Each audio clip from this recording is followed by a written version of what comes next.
ಒಟ್ಟಾರೆಯಾಗಿ ಅವ್ರಿಗೆ ವಾರ್ನಿಂಗ್ ಕೊಟ್ಟಿದ್ದೀನಿ. ಇವೇನಾದರೂ ವೈಲೇಟ್ ಆಗಿ ನೀವು ಮೈಕ್ರೋ ಫೈನಾನ್ಸಸ್ಸು ಮತ್ತು ರಿಸರ್ವ್ ಬ್ಯಾಂಕ್ನವರು ಅವರು ರೆಗ್ಯುಲೇಟ್ ಮಾಡದೆ ಹೋದರೆ the state government will step ಇನ್.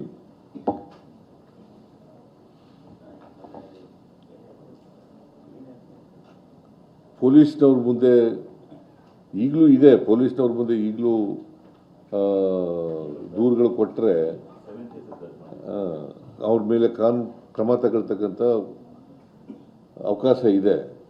ಆದರೆ ಅದಕ್ಕೆ ಕಾನೂನು ಮಾಡ್ತಾ ಇದ್ದೀವಿ, ನಾವು ಒಂದು ಹೊಸ ಕಾನೂನನ್ನು ಮಾಡ್ತಾ ಇದ್ದೀವಿ in order to protect the interest of the borrowers, either under the microfinance institutions or under any money lending institution.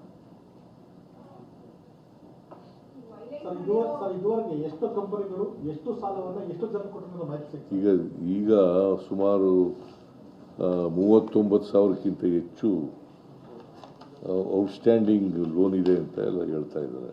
39,000ಕ್ಕಿಂತ ಹೆಚ್ಚು. ಕೈ ಸಾಲ ಅಲ್ಲಪ್ಪ, ನಂಬರ್ ಆಫ್ ಇದು ಹಣ ಸರ್ 59,367. ಇದು ಅಮೌಂಟ್ ಔಟ್ಸ್ಟ್ಯಾಂಡಿಂಗ್ ಇನ್ ಕ್ರೋರ್ಸ್ 59,367.76 76 ಲಕ್ಷ. 59,367 ಕೋಟಿ 76 ಲಕ್ಷ.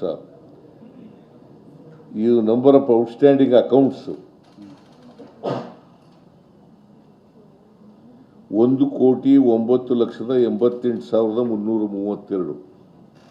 1,09,88,332.